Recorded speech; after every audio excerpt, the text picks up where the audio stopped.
Well, I don't know if fans resonate with my character any more than any of the other characters. I think the entire encyclopedic landscape of it all has burnt itself into the fans' minds and mine.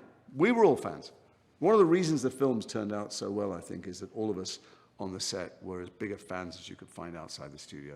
We all got the books as soon as they came out. We all devoured them. We all knew that something special was going on.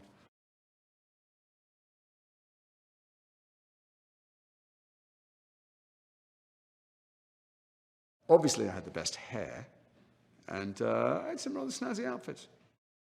If there's anything memorable about Lucius Malfoy and why he sticks in people's minds, is we all have a terror that we might be that desperate. He's not only deeply unpleasant and a bully, but it's because he's so insecure, and he is absolutely begging for approval and status all the time. He's desperate. He's putting on airs and graces, but really, he hates himself, and he's terrified of everyone. And I think there is something that echoes and scares people because they see some part of the worst idea of themselves in him.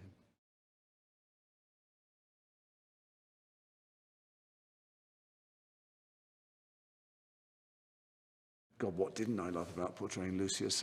First of all, I liked the fact that when they put the wig on, in order to keep the hair straight, I put my head back. I'd look in the mirror, there was an instant character. Looking down my nose at everyone, didn't even have to do any acting. And then I loved that he had a journey.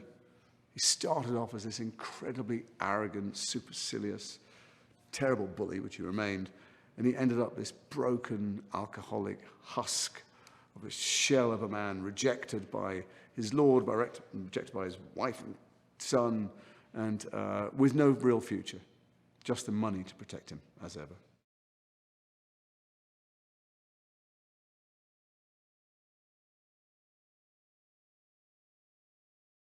I worked backwards from wanting to explain to the audience why Draco was such a bully at school, where that level of anger and frustration in him comes from.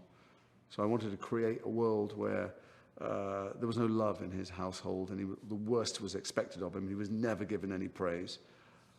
And then I wanted, from the outside in, to make the most annoying person you could ever meet. I wanted you to hear his voice and for the hackles to go up on the back of your neck. Just wanted it to be, every second of his existence, to be like fingernails on a blackboard.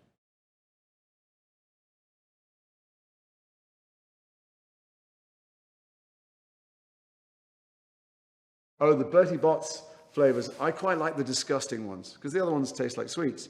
But when you eat something that tastes like condensed sewage, you know that you're in a special place.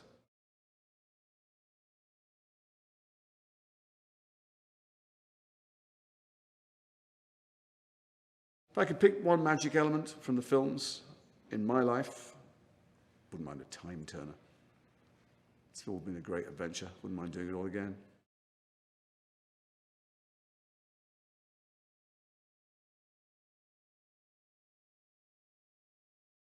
I didn't know any spells. I didn't really get to do any spells.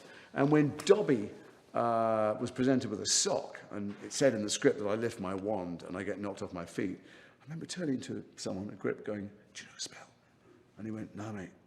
I said, "Nothing. I don't know what I meant to do a spell." He said, "I think Avada Kedavra or something." So I started to say Avada Kedavra, and I got knocked off my feet. I got a mailbag from thousands and thousands of people. People are still annoyed about it. How dare you? You were going to kill Harry Potter. I didn't know. I'm sorry, I didn't know. Just let it be.